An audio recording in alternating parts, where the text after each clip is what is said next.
All right, guys, so here is the truck. It's a F350 2025 cab and chassis, 84-inch cab to axle. We have to remove the mud flaps, remove the tail lights. We have the pigtails coming in for the lights, as well as the trailer plug coming in. And then we already have the hitch plate, and I got the frame extensions pretty much bent to what we need, which are over here.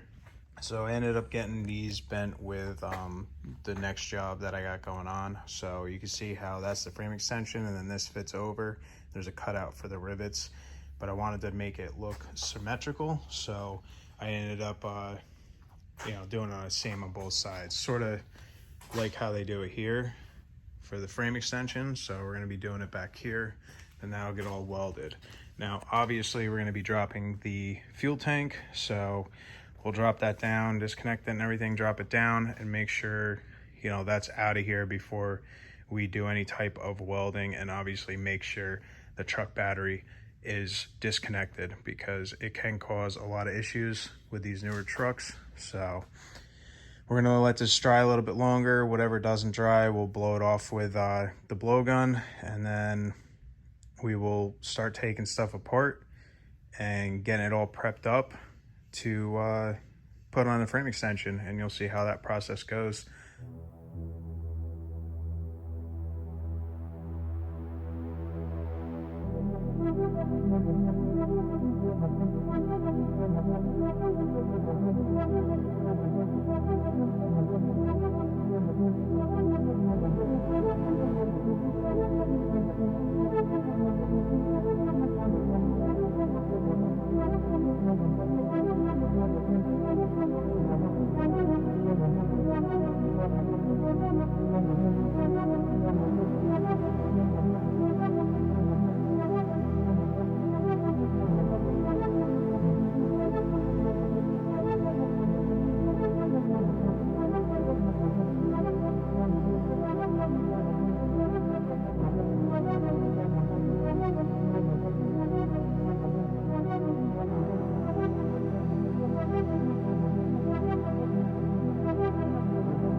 We got the frame extensions all welded on. Everything is where it needs to be. We also have the fish plates, caps, whatever you want to call them, but they are all drilled out.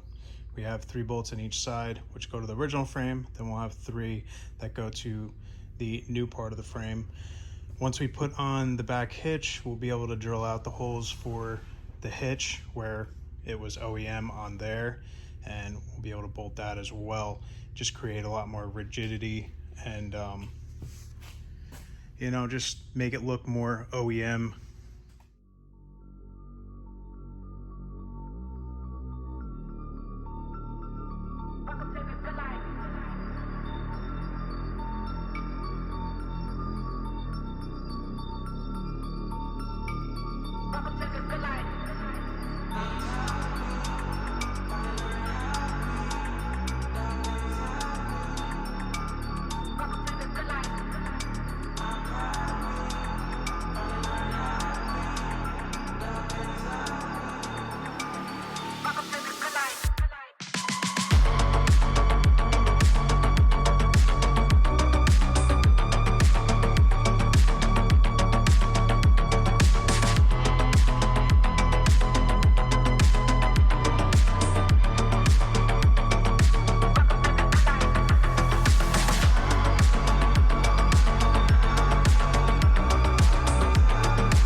guys, so we got the frame extension on. As you can see, we ended up drilling and bolting all this. These are factory holes right there. We made these holes, and that ties the frame extension and the original frame together, as well as this over plate is welded on there, and the frame extension is welded on there. Just creates a lot more rigid one piece extension, and very reliable, and definitely looks more OEM than anything. I mean, OEM doesn't have bolts, but you can see down there they have, that's how they do the frame on the back, depending on what it is. If it's a cabin chassis or a regular pickup truck, that's where they usually do the frame. But the only thing that's left to do is the hitch. We got a lot of welding around there, and then you can see we have 2 bolts on each side, and that is just a little extra there. Doesn't really need to be there when we're done with it, but we're gonna use what we have and make sure it is as good as possible, because we like to only do things once, not multiple times. So once this is all cleaned up, welded, and such, we can get all this sticker crap and sand everything down on the back and paint that and get it looking really good.